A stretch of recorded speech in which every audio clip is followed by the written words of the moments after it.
Hari ini ada KPM yang berbahagia, di mana dia melaporkan kartu KKS-nya terisi saldo bantuan dengan nilai uang sebesar Rp1.500.000. Saldo bantuan sebesar Rp1.500.000 tersebut, ini termasuk jenis bantuan apa? Nah, nanti akan kita bahas ya selengkapnya.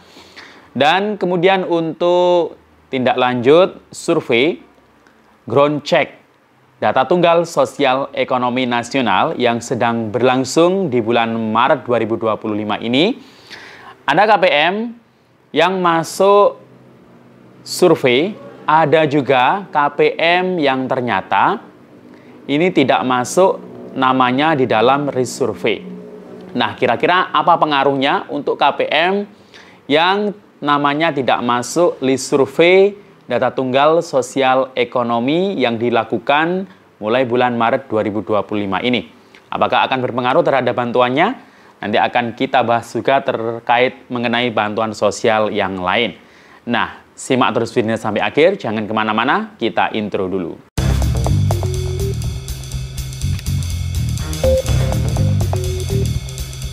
Assalamualaikum warahmatullahi wabarakatuh. Salam sejahtera, shalom, om swastiastu, namo buddhaya, salam kebajikan. Sobat YouTube, kembali lagi di channel saya, Sukron Channel. Apa kabar semuanya? Semoga semua dalam keadaan sehat dan dimudahkan rezekinya, amin.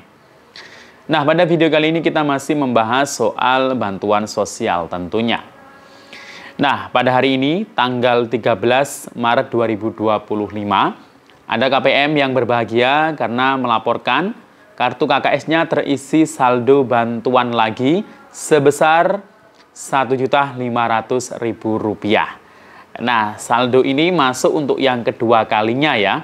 Setelah bulan Februari kemarin cair, masuk saldo bantuan. Nah, bulan Maret ini kedua kalinya dia melaporkan kartu KKS-nya terisi saldo bantuan. Nah, untuk total bantuan sebesar Rp1.500.000 tersebut, ini jenis bantuan yang apa? Nanti akan kita bahas. Dan nanti kita akan membahas juga terkait bansos yang lain seperti kabar BLT BBM. Ini jadi atau tidak. Kemudian bantuan sosial cadangan beras nanti jadi disalurkan atau diperpanjang atau tidak. Dan bansos yang lain. Nah, selain itu, untuk agenda besar di mulai bulan Maret ini yakni ground checking, survei para keluarga penerima manfaat untuk perubahan data dari DTKS ke DTSEN. Nah, ini ada banyak KPM yang masuk data survei dan juga sebagian besar ada yang tidak masuk data survei. Apa pengaruhnya kira-kira? Nanti akan kita bahas, namun sebelum kita lanjut, silakan yang baru bergabung, di-subscribe dulu channel ini dan ditekan tombol loncengnya, agar Sobat YouTube semua mendapatkan pemberitahuan video terbaru dari Sukron Channel. Dan jangan lupa di-share di berbagai media sosial, dan di-like apabila Sobat YouTube suka dengan video ini. Oke Sobat YouTube, kita lanjutkan pembahasan pada video kita kali ini. Nah, hari ini tanggal 13 Maret 2025, gimana nih untuk puasa Anda hingga sampai hari ini? Apakah masih lancar atau mungkin sudah ada yang bolong ya? Nah, semoga ibadah puasa kita di bulan Ramadan ini, semua amalan kita diterima oleh Allah Subhanahu wa Ta'ala hingga nanti sampai akhir bulan Ramadan. Nah, sambil menikmati menu berbuka Anda ya, atau mungkin ada yang masih menunggu berbuka puasa karena waktunya kan pasti berbeda-beda ya, antara barat, timur, dan tengah. Nah, saya akan memberikan beberapa informasi masih terkait mengenai bantuan sosial. Nah, beberapa di antaranya yakni PKH dan sembako atau Bansos Program Keluarga Harapan dan Bantuan Sembako atau BPNT. Untuk PKH dan BPNT atau sembako tahap 1 tahun 2025 sudah banyak yang tersalurkan sejak bulan Februari yang lalu, baik melalui kartu KKS, dan juga melalui PT Pos Indonesia. Nah, untuk yang cair melalui KKS, ya, ini ada peluang untuk cair lagi di bulan Maret ini, tapi ini untuk bansos yang tidak sama. Nah, apa artinya yang tidak sama? Nah, mungkin di bulan Februari kemarin hanya dapat salah satu bansos reguler. misal BPNT saja, atau hanya dapat BPNT murni atau sembako ya untuk tahap satunya. Bulan Maret ini ada peluang KPM tersebut juga mendapatkan PKH baru, hasil validasi. Asalkan dalam keluarganya ini ada syarat komponen PKH, seperti ada lansia minimal 60 tahun, atau punya balita, anak usia dini umur 0-6 tahun, atau anak sekolah, SD, SMP, atau SMA. Nah, ini mereka diambil dari KPM BPNT murni. Nah, yang di dalamnya ada komponen-komponen tadi itu. Nah, kalau masuk validasi, ya, ini mereka berpeluang dapat PKH. Nah, jadi saldonya itu yang kedua ini, kalau ada saldo masuk di bulan Maret ini, di minggu-minggu ini mungkin ya, nah itu berarti saldo PKH. Mungkin bulan Februari yang lalu sudah cair, sudah masuk saldo BPNT Rp600.000.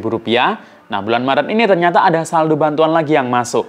Nah, ini dilaporkan, ada yang melaporkan salah satu KPM, yang dimana hari ini melaporkan di tanggal 13 Maret ini, di KKSBR ini ada saldo Rp1.500.000. Berarti KPM tersebut ini sebelumnya hanya dapat BPNT murni yang cair di bulan Februari, dan di bulan Maret ini juga menjadi peserta PKH, jadi dapat PKH baru. Karena di dalam keluarganya itu berarti ada komponen 2 anak usia dini atau balita. Nah, di mana untuk anak usia dini, untuk per tahapnya itu dapatnya Rp750.000. Nah, kalau 2 berarti Rp1.500.000. Tinggal ngalikan 2 berarti ya. Nah, jadi itu selamat ya. Mungkin ada yang terisi juga 600 berarti ada lansia. Ya, mungkin ada yang tiba-tiba terisi lagi Rp500.000. Nah, itu berarti untuk komponen anak SMA. Nah, itu ya. Jadi, memang setiap tahapnya itu ada penerima PKH baru. Nah, itu biasanya hasil validasi yang diambil dari KPM BPNT murni sebelumnya. Nah, itu ya. Jadi, banyak yang berpeluang dapat. Tapi tidak semuanya ya. Jadi, bertahap ya. Nah, itu. Kemudian, untuk KPM yang belum cair bantuannya, dipastikan dulu ya, apakah masih aktif periode Januari-Maret 2025 ini atau tidak. Nah, itu ya kalau lebih detail itu bisa lihat di SIKNG. Ya, kalau sudah bukan Januari-Maret, itu biasanya ada keterangan. Kenapa kok tidak layak lagi? Ya, banyak alasannya pasti. Nah, kemudian, untuk bansos yang lain ya, yang dikabarkan akan disalurkan di tahun 2025 ini, seperti halnya BLT BPM, ini masih belum ada kabar sama sekali. Jadi kayaknya ya nggak usah terlalu berharap ya. Kemudian beras yang 10 kg, yang tahun sebelumnya itu biasanya ada ya setiap bulannya. Nah, di tahun ini sebenarnya rencana diperpanjang. Akan tetapi ternyata ini ditunda.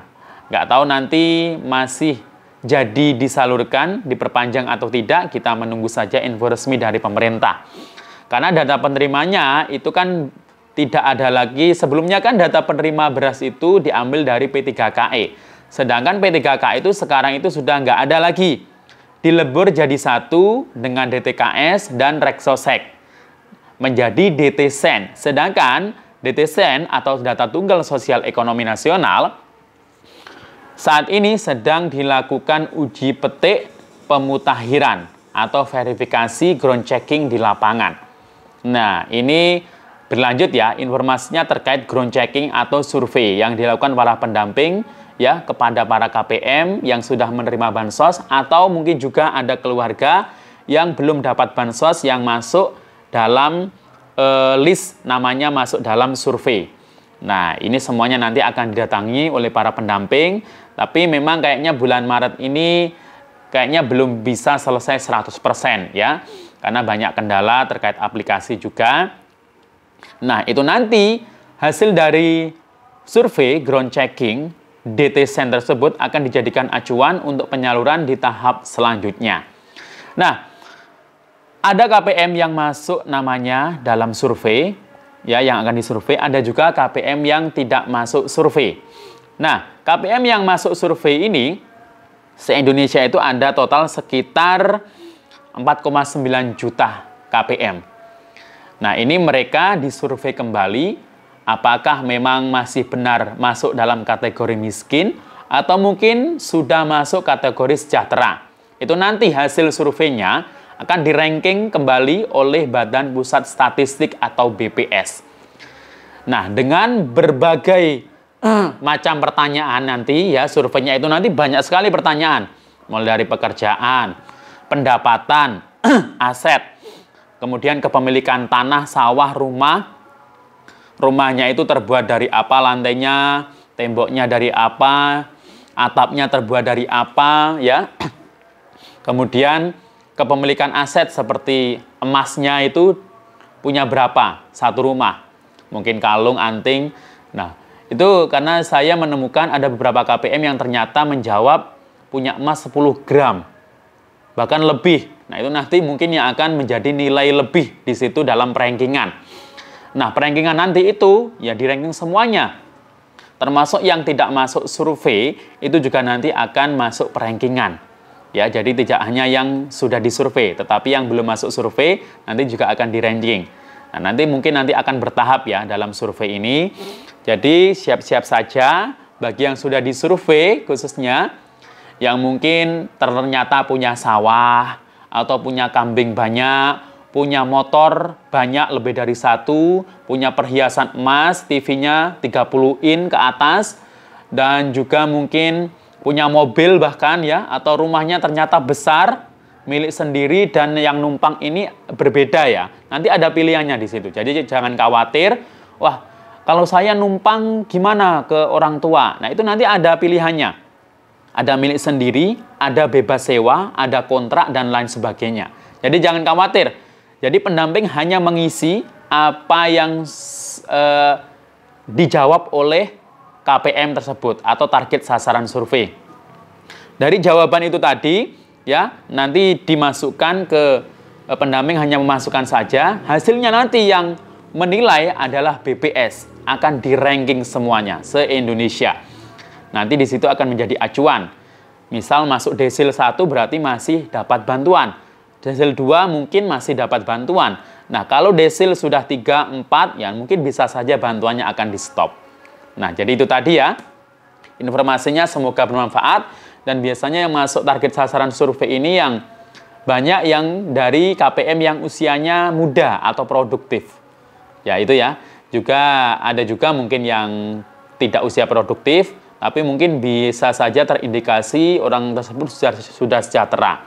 Nah, jadi harus di cross check kembali di situ. Demikian info dari saya, sampai jumpa. Assalamualaikum warahmatullahi wabarakatuh.